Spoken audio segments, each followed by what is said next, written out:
آج رسول اللہ صلی اللہ علیہ وسلم کے اوپر ہردہ سرائی کرنے والے یہ سمجھتے ہیں کہ شاید رسول اللہ کی شان میں کوئی کمی آ جائے گی. نہیں، واللہ یعصمک من الناس، آپ کو اللہ لوگوں سے بچائے گا. ان شانیہ کا هو الابتر، آپ کا دشمن بے نام و نشان مٹ جائے گا. عقبہ بن ابی معیط، اور یہ صرف دنیا کے لیے نہیں، آخرت کے لیے بھی ہے.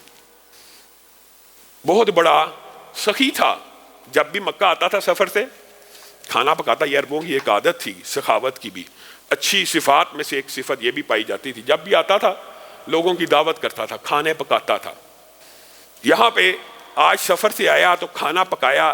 رسول اللہ صلی اللہ علیہ وسلم قریب سے گزر رہے ہیں. کہنے لگا اللہ کہ رسول اللہ پہ تو ایمان نہیں لایا، یہ تو میں اپنے جملے میں کہہ رہا ہوں. کہنے لگا محمد صلی اللہ علیہ وسلم آئیے کھانا کھا لیجیے. رسول اللہ صلی اللہ علیہ وسلم نے کہا میں عقبہ تیرے پیچھے پڑا ہوں. مفہوم یہ ہے میں تب تک تیرے گھر سے کھانا نہیں کھاؤں گا جب تک تو اسلام قبول نہیں کرے گا. یہ نبیوں کی ایک خاص، یہ نبیوں کا ایک ظرف، یہ نبیوں کی ایک چاہت اور خواہش ہوتی ہے کہ ہر بندے کو جہنم سے محفوظ بنا. یہ نبیوں کا کام ہے. اور اس کے بعد امت محمدیہ کے ذمے یہ کام لگا ہے کہ لوگوں کو جہنم میں پھینکنا نہیں ہے. تو جہنمی ہو گیا، تو کافر ہو گیا، تو بے ایمان ہے، تو صحیح عبادت نہیں کرتا، تیرا یہ عمل کمزور ہے.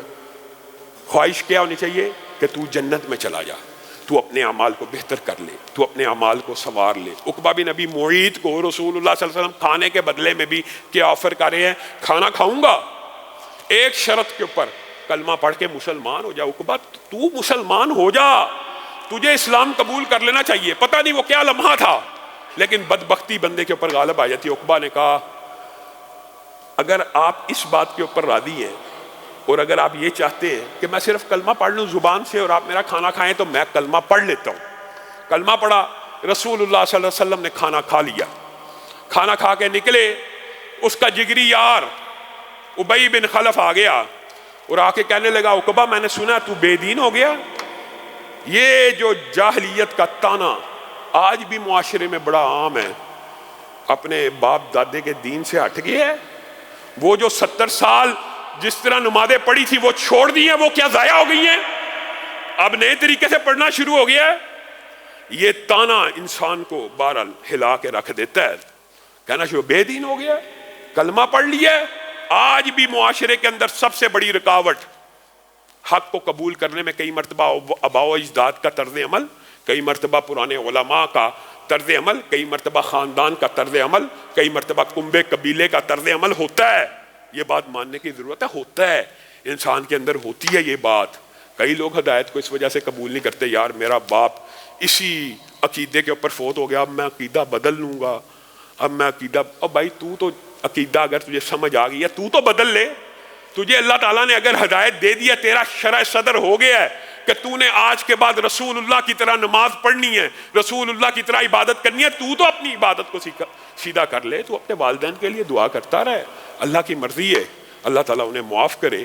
ہاں اگر کوئی شرک کے اوپر اعلانیہ فوت ہو گیا، اس کے چاہے سگا ماں باپ ہی کیوں نہ، اس کے لیے دعائے مغفرت نہیں ہے. شرک کے اوپر فوت ہونے والے کے لیے، اعلانیہ شرک کرتا تھا، اس کے لیے دعائے مغفرت نہیں. یہاں پہ ابی بن خلف نے آ کے تانا دیا، بڑکایا. یاری دوستی وہ بڑی گہری عربوں میں دوستی ہوا کرتی تھی. اپنے یاروں کو چھوڑ دیا، اپنے باو اجداد کا دین ترک کر دیا، بے دین ہو گیا. عقبہ کی غیرت کو ایک دم جلا لایا. نہیں میں نے صرف زبان سے پڑھا تھا، میں چاہتا تھا کہ وہ بھی قریشی ہیں، ہمارے کنبے قبیلے ہمارے علاقے کے ہیں، وہ آئے ہمارا کھانا کھا لیں. تو جھوٹ بول رہا ہے، تو نے دل سے کلمہ پڑھ لیا، تو پڑھ چکا ہے، تو ایمان لے آیا ہے.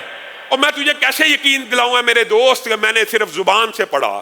مجھے تب یقین آئے گا جب تو رسول اللہ صلی اللہ علیہ وسلم کی اہانت کرے گا، توہین کرے گا، ان کے چہرے کے اوپر معاذ اللہ ثم معاذ اللہ تھوک پھینک کے آ، ان کے اوپر گندگی گرا کے آ.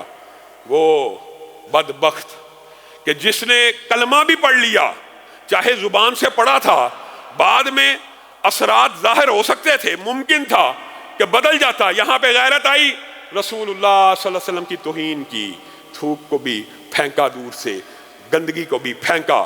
رسول اللہ صلی اللہ علیہ وسلم نے کہا تھا عقبہ ایک دن آئے گا تجھے گرفتار کر کے لایا جائے گا اور تجھے قتل کیا جائے گا. اور یاد رکھی عقبہ، تو نے جو حرکت کی ہے تیری سزا شریعت محمدیہ میں یہ ہے کہ تو جہاں مجھے مکہ کے باہر کبھی ملے گا تو میں تجھے قتل کر دوں گا۔ آپ کو پتا بدر کے اندر صرف ایک آپ کے سامنے بدر کا واقعہ رکھا تھا، یہ واحد تھا جس کو قتل کر دیا گیا اس اہانت اور توہین اور یہ اللہ کے حکم کی وجہ سے اس سے بدلہ لیا گیا۔ اللہ رب العزت نے اس بندے کے بارے میں قرآن پاک میں کیا آیت نازل فرمائی؟ یوم یعض الظالم علی یدی ویقول یوم یعض الظالم علی یدی یقول یا لیتنی اتخذت مع الرسول سبیلا۔ قربان جائے، یہ وہ بدبخت ہوگا، اور یہ سب کے لیے، ایک تو اسپیشل اس کے لیے ہے نا، ایک آپ سب کے لیے ہے۔ یہ ظالم اپنے ہاتھ کو قیامت کے دن چک مارے گا، جیسے اردو میں کہتے ہیں نا چک کاٹنا، افسوس کرنا، اپنے ہاتھوں کو چکیاں کاٹے گا اور کہے گا یا لیتنی اتخذت مع الرسول سبیلا، کاش جس وقت رسول اللہ مجھے اسلام کی دعوت دے رہے تھے میں ان کے رستے پہ چل پڑتا۔ اور یہ چل بھی پڑا تھا۔ قرآن پاک میں اس سے بعد کی آیت میں یہ بھی ذکر موجود ہے کہ جب ہدایت قریب آ گئی تھی اس وقت اس نے ہدایت سے منہ موڑ لیا۔ یا ویلتا لیتنی لم اتخذ فلانا خلیلا، اے کاش میں ابی ابن خلف کو قیامت کے دن جو الفاظ کہے گا اللہ نے قرآن میں آج کہہ دیے، اے کاش میں ابی ابن خلف کو اپنا دوست نہ بنایا ہوتا اور میں رسول اللہ کے رستے پہ چل پڑا ہوتا۔ اور یہ ایک تو اس کے لیے شان نزول خاص ہے اور دوسرا عام ہے۔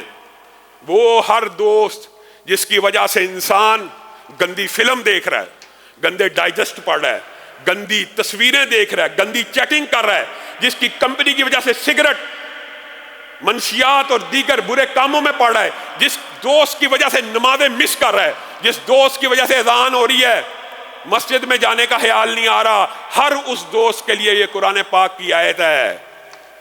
یا لیتنی لم اتخذ فلانا خلیلا، کاش اللہ میں نے اس کو دنیا میں دوست ہی نہ بنایا ہوتا۔